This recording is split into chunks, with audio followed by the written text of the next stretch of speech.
into the night. I was thinking of you when I was burning, and looking for you when I was lonely. Into the night, into the night. I was calling for you when I was silent, searching for you when I was desperate. Into the night, into the night. When time was fleeting, the stars were dying, my heart was beating, my soul was crying. When saints were waiting, when hope was failing, I felt like breaking. I was there for the retaking. Storm clouds gather, preparing to erupt. Dealers waiting on the side, ready to corrupt. Into the night, into the night.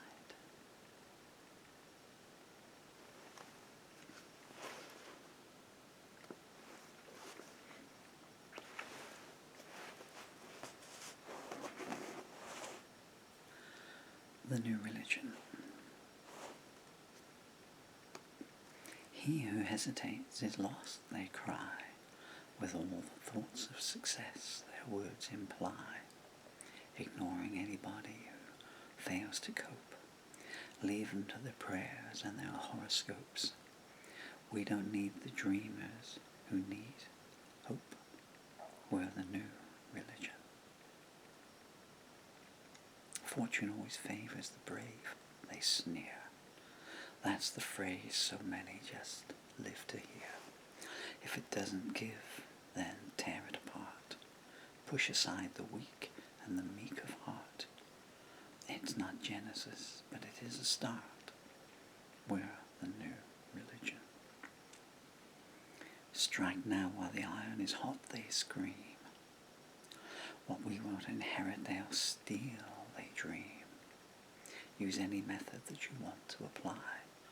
No one lives forever, but we're going to try. No time for excuses or lullabies. We're the new religion. He who dares wins, comes their battle cry. If no one joins, then push them to one side. Burn down anything that we can't use. Don't listen if someone says they have the right to choose. Ignore them, even if they can prove. We're the new religion.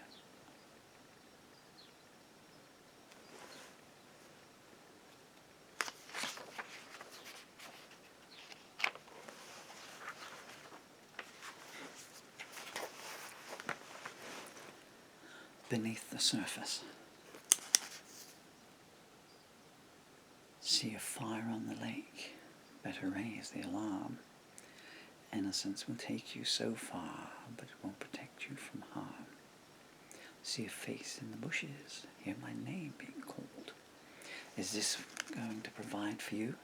Be careful you don't sit back and take it all. Better leave here at once. Don't do it in stages. There's a wall separating us. I wonder what his name is. I'm sure his actions are pure at heart, and if they're not, do you know what the outcome of the game is? I got nothing more, babe. If I do, then I don't know about it. Get numbers on the floor now. Go ahead and choose. But don't forget porcelain. Don't forget how easily the soul can bruise. The excuses you use, do you believe them as you say them? Think about it before you go down again to confusion, corruption and mayhem.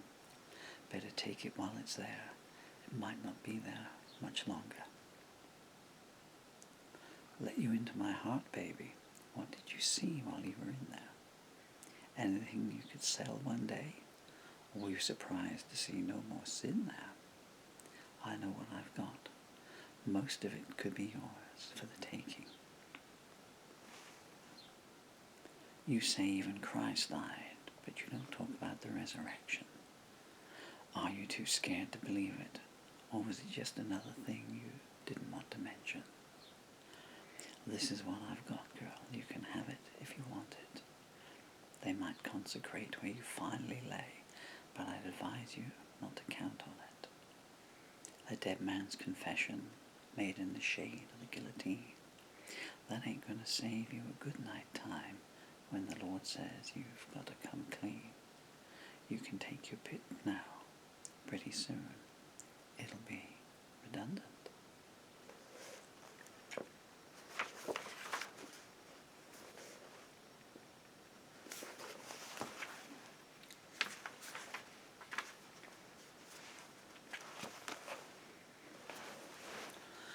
Fever.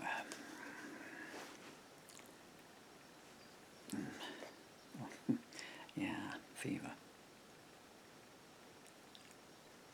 Fever, fire in my brain, phoenix rising from the fame, shadows, hands around my throat, cliches coming back to gloat, laughter, wish it was my own, family, all I've never known, vultures, wait to tear my flesh, martyrs, claiming what is left, friction, swimming pools of blood, corpses, rotting in the mud, payment, who will name the price, scriptures, avarice and vice, protest, living off the poor, tension, voices at the door, suspects, someone lit the fuse, power, everyone is used, comfort, nobody can touch, justice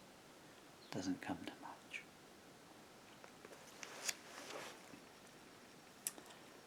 So that, what's now called Fever, I don't know what it's called at the time, and that was written at 1:40 a.m.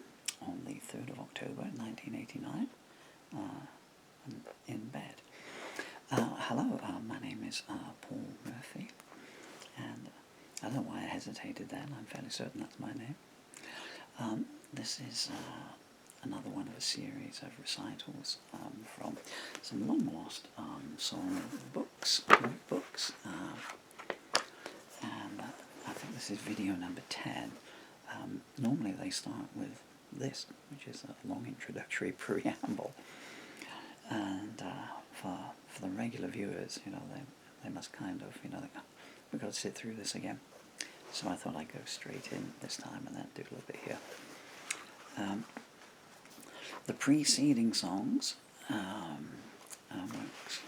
there's no dates on them to know when they were written, but they were obviously written between, because of where they sit, they were written between the 1st and the 3rd of October 1989.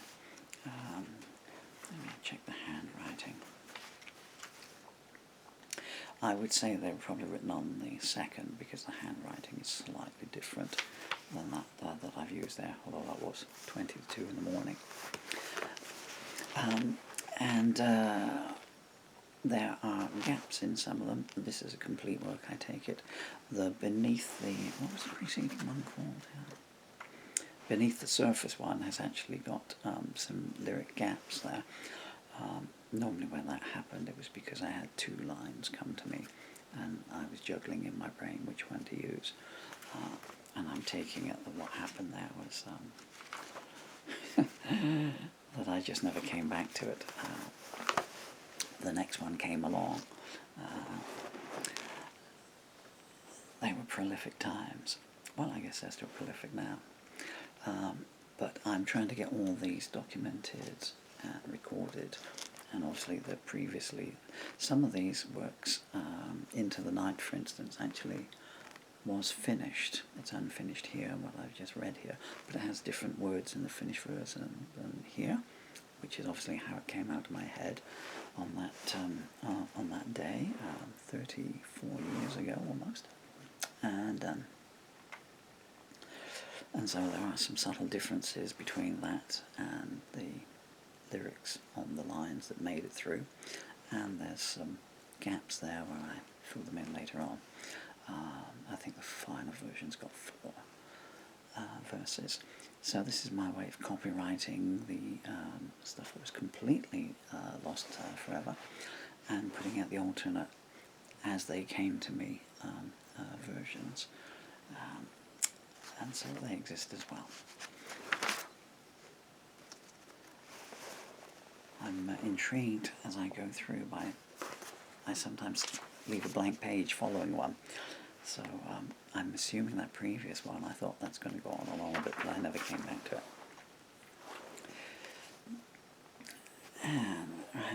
And a lot, almost 50% of them have no titles on. So, oh, I remember this one now. And sometimes you'll hear this because they've been lost to my mind for over 3 decades. And then love it. So this was a comment. I remember writing this. It doesn't say so here. But yeah. Anyway, so we're on the 4th of October, 1989 here, at 10:45 p.m. This was one of I don't know if it was a comedy number. It was a kind of a tongue-in-cheek number. Well, I'll talk about it at the end, perhaps. So this is called "I'm Going to Send a Demo to the John Peel Show." Well, I work in a warehouse all day long. I'm stuck inside all day. I never see the sun. Wish there was something I could do to get me out of this mess. Wish there was some way that I could be a success. It's hell all day at work. There's always fights going on. The boss is always on our backs. It isn't much fun. 6 to 6, 5 days a week's not my idea of pleasure. Isn't there some way that I can live a life of leisure? The boss has got a roller and a villa in Marbella, but you can bet your bottom buck I'll never get to stay there.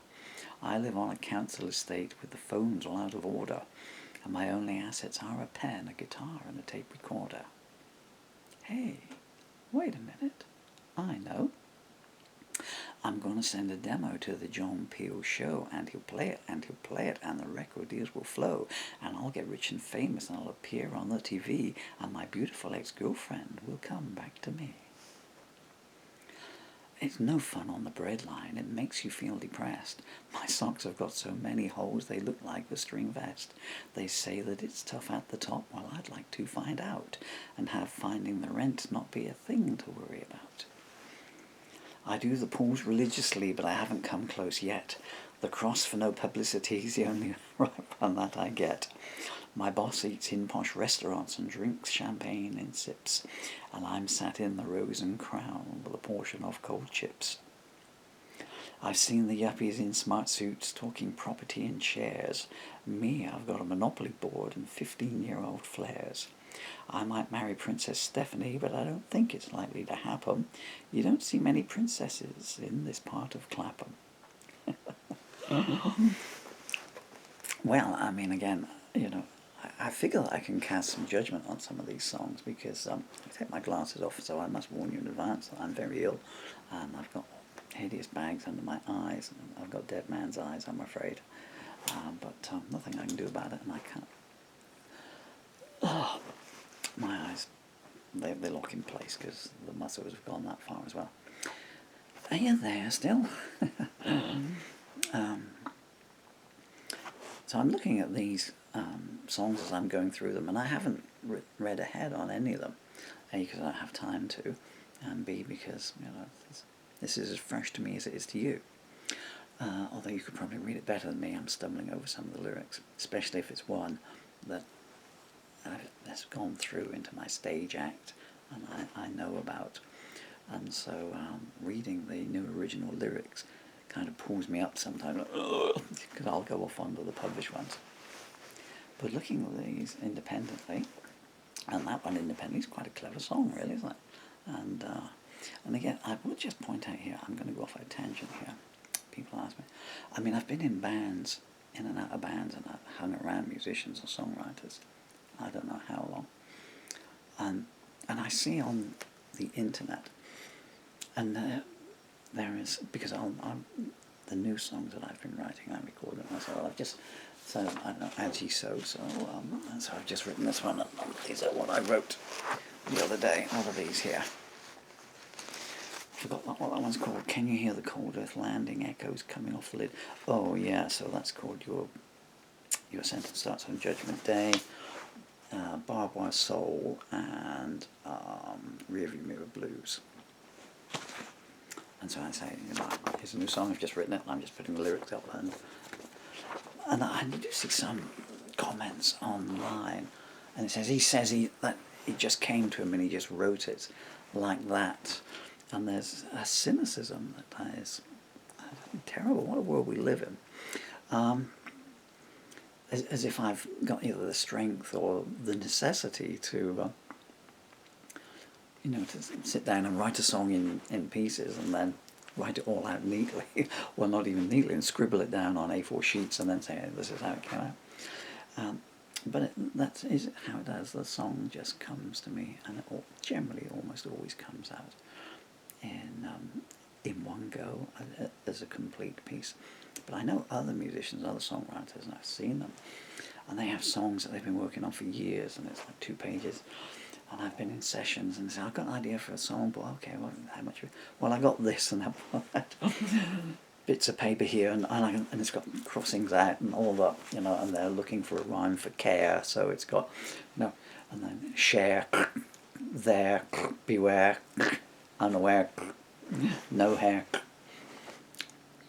But I never had that, and I never thought anything of it. It's just the way it always was with myself. Not that I have that. The songs always came out complete as they were, and the people that I'd been in bands with, they know that, because they would just see me doing it and stuff. I mean, Andy Young's, when I was in Murphy Young's, which was a duo I went in, I don't know, maybe 94, I guess, somewhere around there. Until I find the song lyrics, I never know, because they are the story of my life, little annotations at the bottom, and we were working at the same place, this place here, documented in here. And he would come down to my office. They put me in a porter cabin. This was a certain publishing company. Oh gosh, vile beasts, devils, demons, awful place.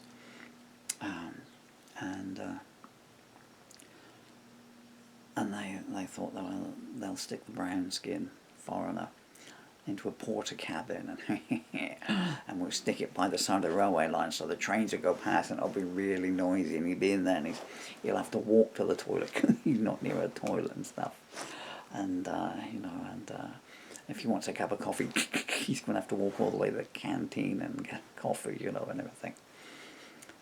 And what I didn't realise, I was out of sight, out of mind, and I was king in my own kingdom. What did I care if I had to walk to the bathroom? I was getting paid for doing it. That never occurred to them. This is how clever bullying bosses are. It never occurred to them that I was always smarter than them, and whatever they threw, I would just, how do I take this to my best advantage? So, okay, so you put me somewhere. It didn't occur to them that trains only went past every 2 hours, so that, only 3 in the course of a day, And because no one was watching me, I'd do what I liked there, and I could see them coming. So if they wanted to come down and spring a surprise on me, they had to walk in full view. They either had to invent a TARDIS and materialise in this porter cabin, or they had to walk in view all the way down. And I'd see them come in, and all of a sudden I would just take my work and I'd scatter it, and I was working, it was a post room, and I was in the dispatcher. So all the posts that I'd done, I would just tip it out of the bags onto the floor, and they would walk in. What's going on here? And they just looked like carnage. Oh man, the post is so bad today. It's just streaming out. Got all this to do, I'll do that. And they go, look at him, working his socks off. And off they go with this smug sass. They didn't realise that was a day's work, and it was already done. It was at 11 a.m. in the morning, And so I took in, I had a 2-track recording unit. I had an amplifier built in. I mean, it wasn't subtle like you have these days. Well, these days you do it all on your telephone, of course. But I mean, you know what I mean. It was a pretty chunky thing, with all the inputs and everything. And it was a 25-watt amp as well. And I'd have a guitar there as well. Anyway, and so but one day and it was split into 2 pieces, and I had anyone under 25, ask your grandparents about this, but I had a cassette deck in there. So this this unit had you could put a cassette in and you could record what you were doing. You could put 2 microphones in it, so you could record vocal and guitar separate and mix it, or you could just have the one microphone and position it so you were doing it like a live mix kind of thing. But then I would take it and I would put it into a ghetto blast. It was on a shelf in the annex room of this porter cabin, and that gave you a better idea of what it was going to sound like coming out of that. Because you need to listen to it on what it's going to be represented on. In those days, of course, you had to, if you were making up a tape to sell at concerts, you had to bear in mind most people had cassettes in their cars, and so that's where they would listen to it. So they would leave the gig and they'd shove it in their cassette player in their car. And after 40 days, we spied land, and Noah said, "Wait, right, off, stowaways." And who ate the unicorns? Not me, boss. Picking his teeth for the unicorn horn. Mine's picking teeth for the unicorn horn. And I would imagine by the end of that journey, the rates of bestiality in the Old Testament would probably increase rather a lot, don't you? And a couple of walruses floating away free, going, what? Me too? Me too movement? Sorry, this has gone downhill a lot, hasn't it? That's what happens about thinking about those old jobs. So I was listening to this playback in that. That's what I was saying. One year, so people would play your cassette in the car as they were driving home from the gig and stuff, see if they got their 50 pence worth. And but it was handy. I mean, mostly they did, and they would come back, because I was so prolific. The next time they came to see me, I had another cassette that had a different 4 tracks on. So, whereas most bands, and this is where we're getting to here on this song here. But I always had the material. I was always so prolific. But anyway, so I was listening in there, and all of a sudden the door opened. I'm like, oh goodness me, And this guy called Andy Youngs. Hi Andy, wherever you're to in the world. I know this is 30 years ago now. I hope you're still going strong. I wish I was. So he came in and he just looked and he said, "What's that?" I said, "You like it?" I said, "Not bad." He said, "It's, I like the chords," he said. It's that G, B minor. I said, "Oh, you know about music?" "Oh, yeah, I play," he said. I said, "Well, that is me, my friend." "Oh, right." And it was rare for anyone to speak to me, because I was this lower than the low kind of thing. I was earning far more than, you had to get way past management level to earn the money that I was on.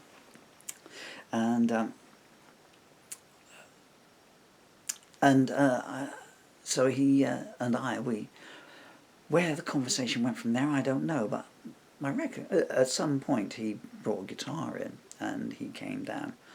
I guess it was just that musician thing. "You want to do something?" And I wrote a song in front of him, and he was like a cartoon, And I said, "Yeah, I just had an idea for it." And where I'm going with this is the crux of this. So he and I, we did this, and he had an amazing voice. Oh, fantastic. Absolutely phenomenal voice. And that's why I'm not the easiest person in the world to work with. Well, I wasn't then. Maybe I'm different now. Who knows?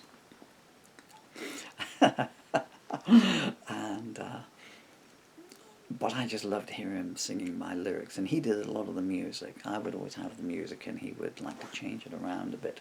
He'd always put sevenths into everything. I found some of the song sheets the other day of my lyrics where he's put his handwriting in. And he goes, it's like G, A minor, D seventh. I'm like, yeah, just so I'm not going to sing it, But we cut some good stuff together. I don't know how much of that still remains. Andy, if you're watching this, I may still have some of the mono cassettes up in the loft. I got no idea. But you had the 4 tracks, of course, because he took some of the material on, and he went into a studio and cut. He'd moved away, got transferred. Well, he had to get another job for family reasons, and the first thing he did was go into a studio and make some recordings of it. I've yet to receive a royalty check, so I don't know how far he got with it. And he would come down in the dinner breaks, and we would just sit there, and people would just, you talk to him, but look at the colour of his skin. You know, he's Irish. You know, you go down, you talk to him, and there's something weird about him. You know, it never hurts to play weird. You know, as I always say, crazy works for me. It's a good way of keeping idiots at a distance. You know, I mean, my thought structure is always such that I'm always like to say something very off the wall in any case, and it's always fun to see people's reactions. You know, and you see it in the songs. You know, you think, well, that's going to end there, that line, and it doesn't. And the people that get through that, that's the people you just want to hang around with and stuff, you know. Because there's a lot of people in the world, and there's very few seconds in your life, and you know you have to spend those seconds wisely. That's where Elvis went wrong, really. Elvis had more people around him than anyone, and it did him nothing but harm, you know. But it was his choice, you know. And he called me Andy Youngs, not Elvis. Oh, hello there, Paul. I'm looking for a new song. Oh. And he said, you up for lunch, Blue? That was his phrase. You up for lunch, Blue? And I said, yeah. And he said, got any new material? That was always his question. Got anything else? Like, what am I? Gosh darn production. And how many songs do you want from me? Because he'd never had that before. Like, you know, he'd struggled trying to write songs, and then 5 years of doing music or anything, you know, he'd written maybe one song or something, you know. And then this guy is just like a production line. He had this untapped sort of resource down there. And he would do these cover versions, and he did them amazingly. Lying Eyes was the one. I mean, he used to do Lying Eyes like you've never heard anyone sing it. You're going to have to take my word for it. We tried to record it one day, one dinner time, for a girl that worked there, and it was her favourite song. I think it was her favourite song because she was actually having an affair.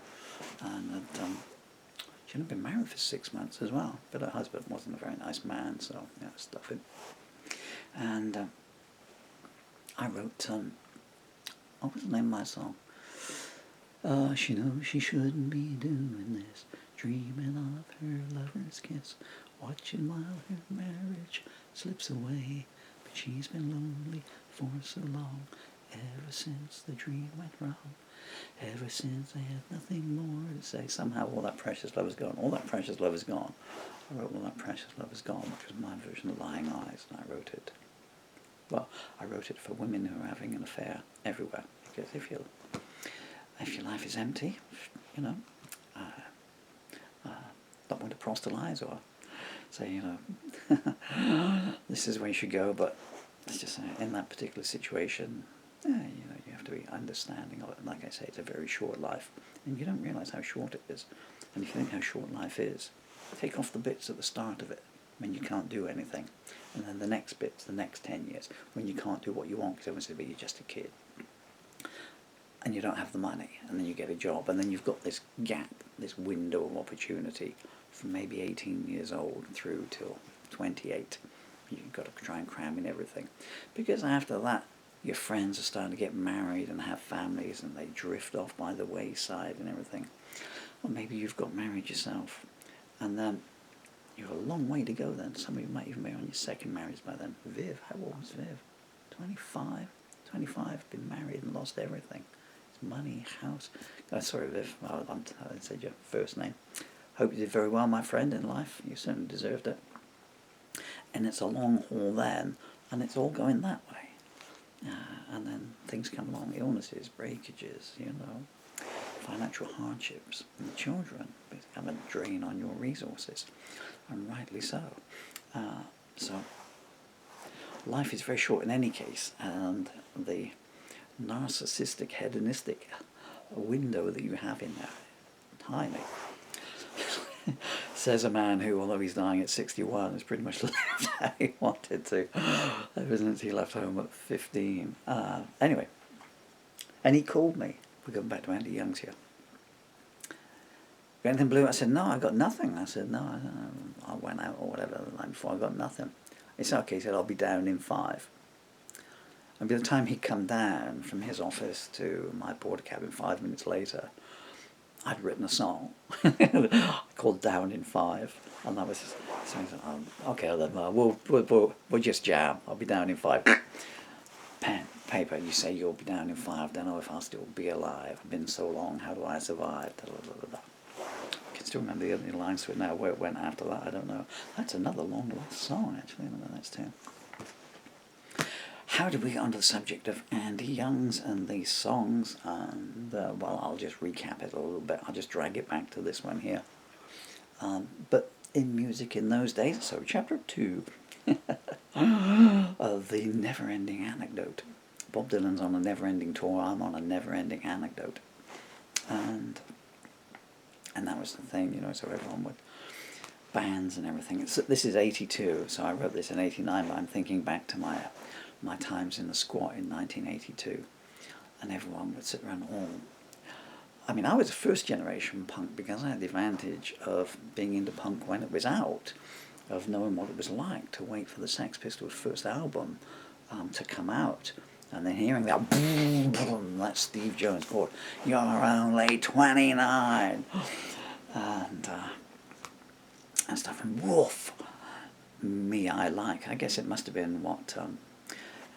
If you listen to Lennon, McCartney and Harrison, how they describe when they first heard Elvis, and it must be like that. I don't know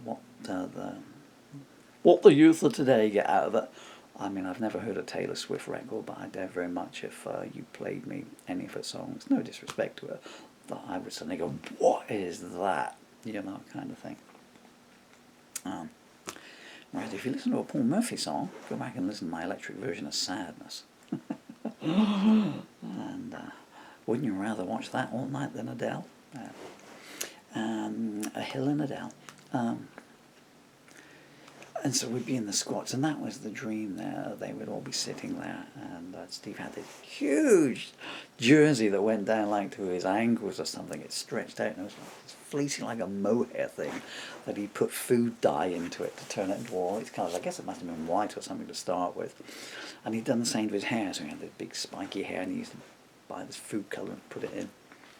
But he'd missed punk because this is 1982, and by this time, you know, Duran Duran, I guess, were knocking at the door.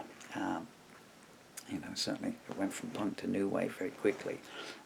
You know, I mean, I always thought new wave should have been, you know, new ripple, I always called it, you know, because it wasn't so much a wave, you know, just you know, a very watered down music. But yeah, the public wants what the public gets. Well, that's when you knew that it was all over, when Paul Weller, you know, went from, "And what you see is what you get, you made your bed, you better lie in it," etc. And because the Jam were very big when I was in the army, 78. That was a big event when the Jam came out. Something. Anyway, I'm going off many a tangent here. This is like the conversation's like an octopus, isn't it, with all these tentacles and offshoots coming out from it.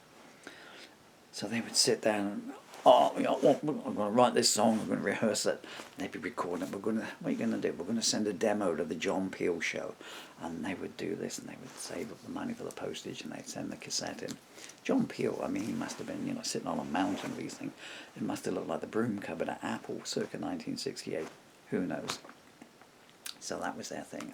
And then they would sit there religiously, I think it was on at 10 o'clock at night, hover around this tiny little radio with a bad signal, hoping that their song was going to get played. But I never had that interest. I was older than them at that point, and as long as I was playing something, it's the dreams of riches and all that kind of stuff. Because I'd been homeless for so long. I mean, although Steve was a punk and living at a squat, his family owned this huge farm on the outskirts of Chard. It wasn't the Cotley way. Helen Turner, how are you, Helen Turner? My first love. It was going the other way. But it was massive. And they were just like ultra wealthy, you know. But what your parents have got in the bank doesn't have to adjust or impinge or overshadow what you've got in your heart. But he always knew that, you know, if times got tough, you know, because his mother used to bring him Sunday lunch in the squat, and I can see her now coming in with a plate. I can see the peas. I guess because Steve was a vegetarian, but I remember seeing the peas on this plate and the gravy, and she came in. And here's your lunch, Stephen. She used to bring down his Sunday lunch, And I mean, my parents, well, my father had killed himself at that point. But if my remaining parent, I mean, they knew that I was only, at that point, half a mile away from where they lived, in the house that my money had helped to buy. And they give us stuff like, yeah, is he starving? Well, so what? They don't give a goddamn, And I remember just before my remaining parent died, we got a phone call here one day, and it was me, my wife, and my beautiful son. And the phone went, and is that Paul? I said, yeah. Who's that? It's your Auntie Andy. Well, what do you want? There was pause. Well, that's not very nice after all these years. I said, yeah? Never paid me back the money you stole off me when my father died, did you? Click, down went the telephone. But they'd called me. And what the heck do they want? They called me because, this other relative was on her last legs, I guess, and they probably called to see if there's going to be any rapprochement. But they must have been mad, mad. I mean, forget the 14 years of abuse when I lived with her, the 40 years of not having had anything to do with her, and what you I was going to go, okay, it's all forgiven, and geez, forget it, But she had the last laugh, because I'm going to die at 61, and she died at 74, so there you go. There's very little justice in the world. Anyway, so Steve and Shane and all the others, they would sit there, they would make their demo and send off for the John Peel show. And as far as I know, he never played any of this. He should have done, really. They should have taken him round some tea bags. Isn't that what Billy Bragg did? Taking round some tea bags one night. So I've rambled on far too long.